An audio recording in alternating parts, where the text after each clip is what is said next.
Hi, everyone. Can everyone hear me okay? I can see your faces, so I'm not sure. But yeah.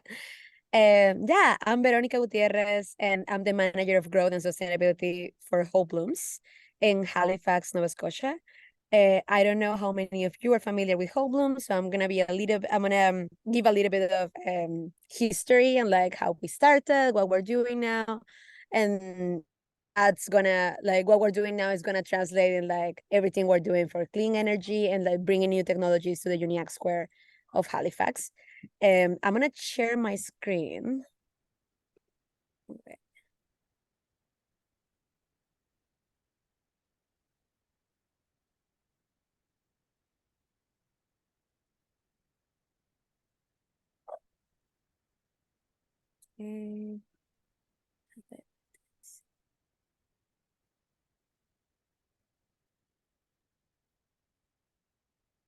Okay, great. So this abandoned plot of land was where Whole Blooms started. It's in the Uniacke Square of Halifax, Nova Scotia.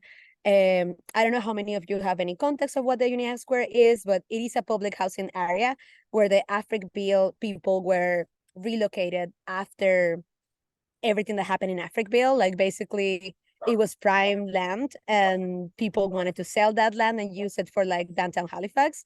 And all of these African Nova Scotian people or Africa people of African descent were relocated to public housing after they like built their own houses and like on the land they had stores. It was like a really like I don't know if you know enough about the history, but like it was a really like pumping area. Like it was great. Like they had a little community going on. They had like businesses, and all of that was taken from them, put in public housing, and none of them is still till today they don't have papers of ownership for the housing where they are in, which is very unfortunate. So all of this community now have a lot of newcomer people coming to and have experienced like racism and racialized poverty for generations. We have been working with the community and specifically with the youth in the community for the last 15 years. And everything started with this abandoned plot of land that you're seeing right there. Our executive director, Jessie Jollymore, was working as a dietitian in the North End Community Health Center. And she decided that she wanted to grow food, like grow organic and sustainable food um, to like address the food insecurity in the community. She started with maybe 5 kids, I think. And it just grew and grew. More kids joined, and we started the social enterprises by selling in the market salsa. But I don't know if any of you have made salsa, but it is very messy, and making it with 15 kids wasn't easy. So at the end, they decided to do salad dressing. They sold out every week in the farmers market, and that's kind of how we got to be in Dragon's Den. I don't know how many of you know that we were in Dragon's Den before, but yeah, 7 kids raised in a week $10,000 to go to Dragon's Den in Toronto, and then we got the money for the greenhouse that we have right now. So after that, we like grew the garden like so much more, and now we have 10,000 square feet of sustainable organic urban gardening, and it's kind of like a campus for kids to learn about urban agriculture. So like we don't have any like garden plots anymore that like the community can use because there's so many other ones happening in the same community. So we decided to use our farm to teach kids about sustainable agriculture. And that's kind of where we're at right now. Like the social enterprises have grew so much. Now we have 5 of them. And the proceeds of them go back to the community to whatever the kids decide to put the money on. And the fresh herb salad dressing proceeds go to scholarships for all of the participants of Whole Blooms. So I'm going to talk to you a little bit of about the Whole Bloom solar awnings. So 3 years ago, like starting the pandemic, we got our building. Like after 15 years of like having Whole Blooms, we finally had a building that was like ours where we could do culinary art. We could do like um any kind of programming. We have programmings every day. So like all of our programming happens now in our building. after the building, we were just like, okay, now we have this, like, now where else can we branch out? Like, what else can we do? And we got the kids to have this project. Like, we had this environmental stewardship program, and the kids in TikTok found different projects that would like be cool for the community. And that's how we got to the solar awnings. They were like, oh, they're like picnic tables with solar panels on top. Like, I think we should have that. So we like did so much research. There was nothing going on in Canada. Like, no one in Canada is doing this, which is like kind of nuts because it's so cool. So we had to bring them from the States. Um, the main reason why we wanted to have these picnic tables was like to use them as like labs outside where the kids could like learn about renewable energy from like by touching it and seeing it and like using it.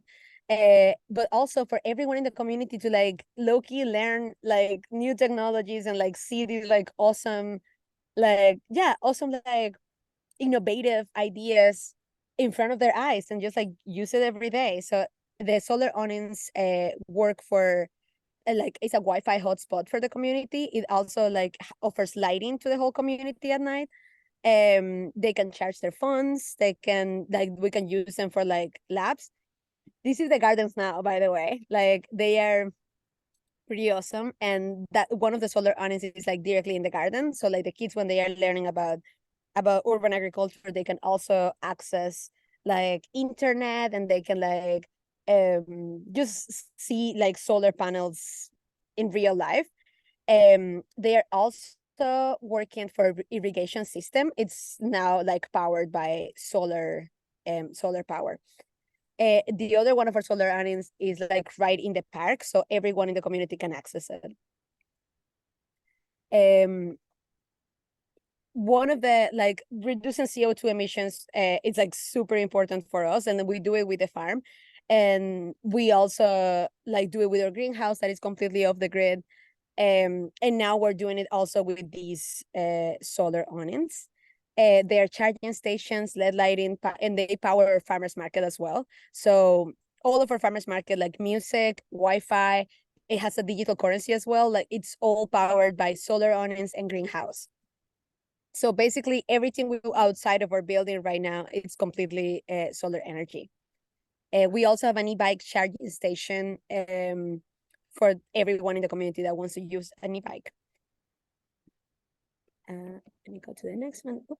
I'm not sure if everyone's seen the pictures change. Oh, really? Yeah, I'm still seeing just the first picture that you started sharing. Oh, okay. I don't know how to resume share. Maybe try stop sharing and then try sharing again. Okay.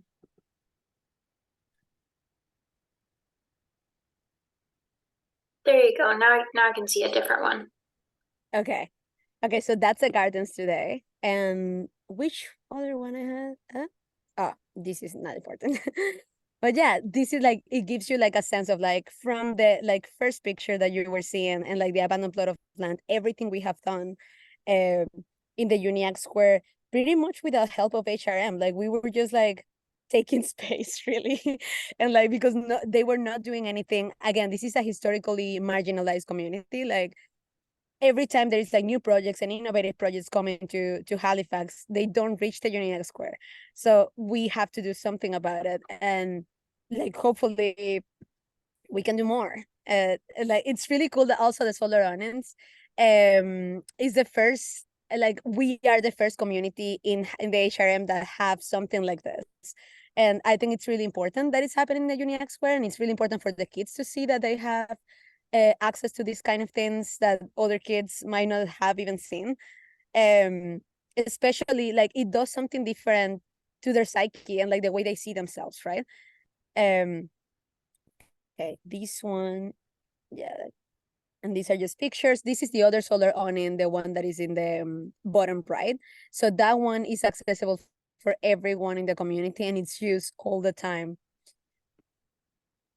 So from our solar awnings, like after we got them, we started this program called the Green Labs, where the kids will like build models of like solar panels and wind turbines.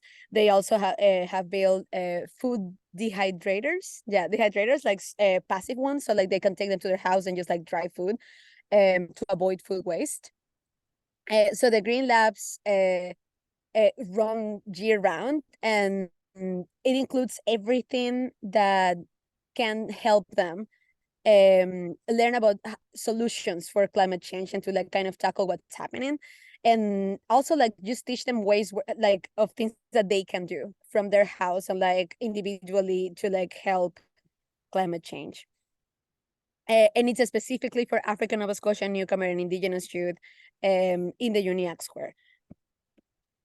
And it also powers, as I was saying, our Fair Food Farmers Market, which is, it works with a digital current. Like, can you see the images moving now, by the way? Yes, I Yeah. Okay, awesome. Mhm. Yeah, it also powers our Fair Food Farmers Market, which has a digital currency and is completely subsidized. So basically, people can come to our farmers market and pay forward for someone else. Like some of the people, like everyone in the community has free access to food, but the people that come outside of the community pay for their food in a digital currency, so no one knows who is paying, who is not paying. Like everyone has whole bloom dollars, and they do it through their phones, and all of the Wi-Fi for that comes from the solar awnings as well. Yeah. And so like what's next? Now this is our building that we have that we like opened 3 years ago during the pandemic, which by the way, we were declared by Dr. Strand an essential service because everything was closing when like the community needed us the most. Like there were the like people were like food insecure, a lot of them lost their jobs, so it was really important for us to stay open and to like, I don't know, give like bring like food boxes to people. And also just like we had social workers on site um to talk about mental health, because the pandemic was really really hard on everyone, especially like like kids that were, a lot of them were in their houses with caregivers that had addiction problems, or like there were like so many nuances of like everything that the pandemic was. And like for us to stay there and like to offer that support to the community was really important. And now this building, where like we just got a grant, and this is not like completely announced yet, but like it's what's coming.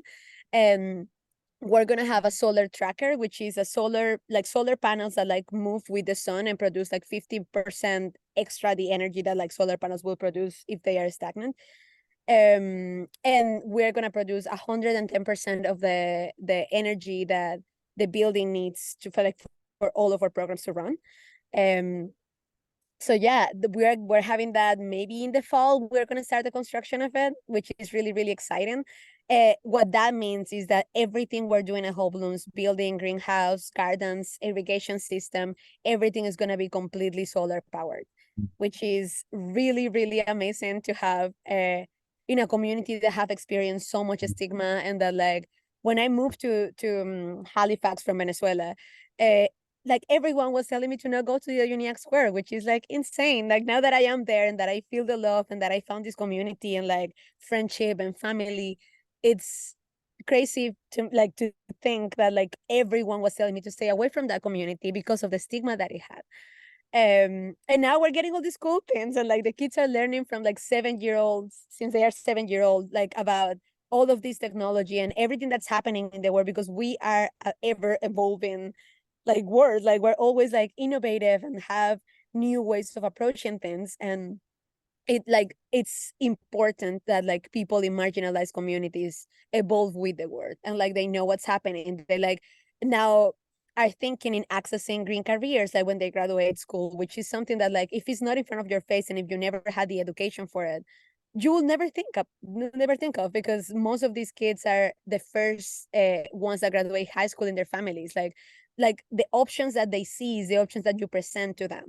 And it's really sad that the educational system is failing them, in the sense that like they try to put them in programs that are easier and like when they graduate high school with these programs, they cannot really access university. Like they can only go to college, and like if that's what they want to do, that's awesome. But like if that's not what they want to do, you are really failing these kids, and they are brilliant. They have so much to offer, and we see them when we try, when we like just like put things in front of them and they explore them and they have all these like awesome ideas, and you just believe in them and help them believe in themselves because they have the potential is like all there.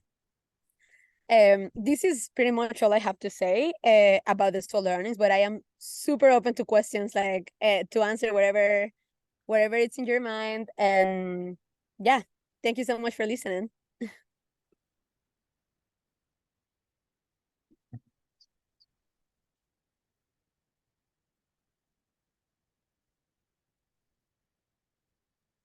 So feel free to unmute yourself and ask any questions that you have, or you can put something in the chat and I can read it out loud for you.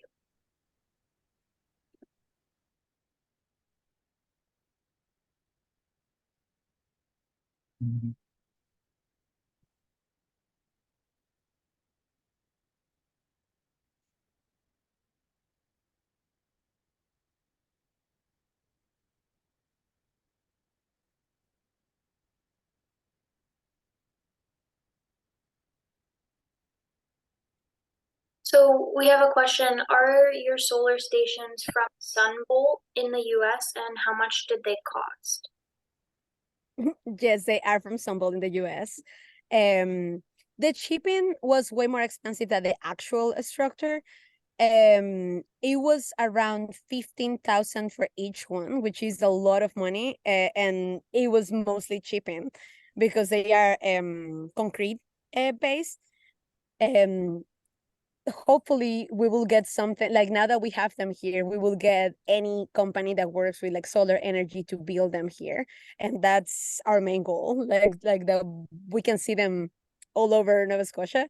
We have a lot of the kids from Hope Blooms talking about them in their schools, so like once like more people talk about them, I think it's more possible that like someone is gonna build them.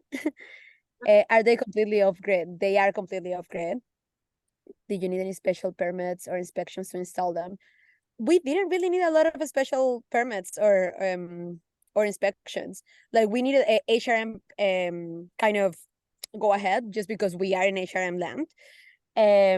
But aside from that, it's because they are completely off the grid. You don't need to like be hooked to anything, so there's no permits that are needed. Um, and you would love to install one or two in Sackville? Yes, that would be great.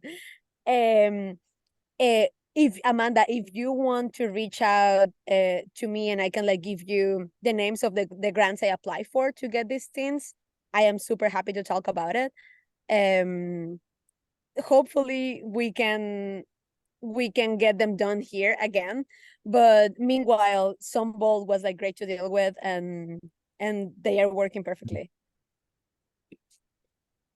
Oh, ooh, that's so great to know. Thank you so much, because I'm so interested in them, and we had reached out a little bit. Were you also in partnership with Solar Schools Canada? We were in partnership with Solar Schools Canada for a little bit. We're not really doing anything else with them right now because they are like kind of dissolved, I think. But they help us get grants and like do kind of like a study of like what it will be, what it will look like. Yeah, we were dealing with Peter, and like and with Peter, like we started like all the application, we did it with Peter. But now Solar Schools Canada is not a thing anymore. So we're not like doing anything with them anymore. But yeah, I'm sure that like if you wanted to, I'm like super happy to talk about it. But if you wanted to reach out to Peter, he will be happy to tell you also like how the application went. And like he had more, I find, of like he had more of the technology knowledge. Like we didn't have that. We were like, oh, we want to do this in the community, but like in the grant application, it's good to have someone that like knows about the technology. And he was like that for us with Solar Schools Canada. So like we are super grateful that he like helped us like build the application so we could get the money to get the solar earnings. Oh, that's great. Yeah, I know him well, and we do have some federal funding for a couple solar projects. So it's good to know what those what those sort of solar stations ended up costing you and stuff, and how you got them together. So yeah, I think for sure I'll pick your brain a bit more later on after the presentation. Thank you so much. It's no problem. Luke is asking, at the beginning of the presentation, you were talking about the relocation of an African community in the prime real estate spot of Halifax. When did that happen? And were the individuals in the community owners of the land, or they were leasing or rent? They were not leasing or renting it. They built their own houses. They didn't have like an ownership paper, I guess, of the land, which is very important. I think that was the reason why it was so easy to relocate them. But also, like, that's what happened with every like African descendant, like after slavery, like all these African people came here to be free, but they didn't really have access to these things. Like they didn't have access to like an ownership paper, anything like that. So like they started building their community and they let them do that. And once the community was thriving, they just like took it from them, which is like so sad. I honestly couldn't tell you exactly how many years ago it was. I wish I had that information, and I will definitely look it up after this. If anyone here knows it, please feel free to like jump in and say it. I think it was around 100 years ago, but this is me just like trying to grasp some like someone I heard before. So it might have been more time than that. I know it was like all of the grandparents of the kids in the community live in Africville. So that's what I'm thinking. Like it wasn't more than 100 years ago, I don't think. But all of this, like I've heard so many stories like from the seniors when they come to Whole Blooms, and like even when they were relocated, and yeah, they were free, but like slavery is something that stays in your mind for so long. Like it's like intergenerational trauma, and like that trauma doesn't just go away. And when they were like walking on Göttingen, like I remember the seniors saying that they would like take their kids, like when a white person was walking in front of them, and like take them to the side so like they wouldn't be on the way. Just like all these kind of like traumatizing experiences are still carried by the kids today, because it doesn't go away that quickly, and like it was 2 generations ago. Like that's a thing that's the main thing that we're working with, that we want to like erase. Like we just don't want the kids to feel that way anymore, that they are in the way of anyone, or that like they are not capable of doing anything. I think the main mission of Whole Blooms is to like empower youth and like show them that they can do anything that their minds, that they set their minds on. And I think that's why like every time a kid like comes with any idea, including solar awnings, we really work hard to get grants for it and to make it happen, so they see that like anything they plan or they desire for the community, like we can have. But yes, sorry, I cannot answer your question of how many years ago it was. But I think it was 2 generations ago, so I don't think more than 100 years ago. But yeah. I just looked it up, and it says that it started in 1964, and then the last resident left his home in 1970. Mm-hmm. Thank you. Yeah, is there any more questions?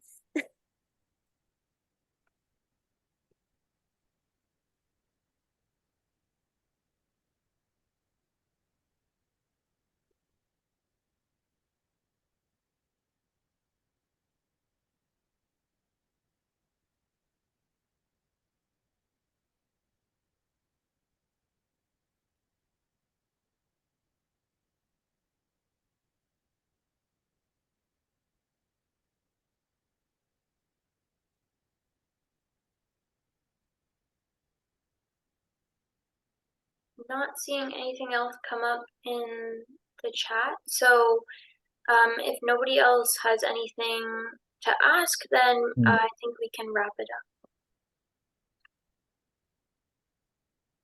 up. Okay. Thank you so much for inviting me. Thank you And so much for speaking today. No problem. I'll stop sharing my screen now.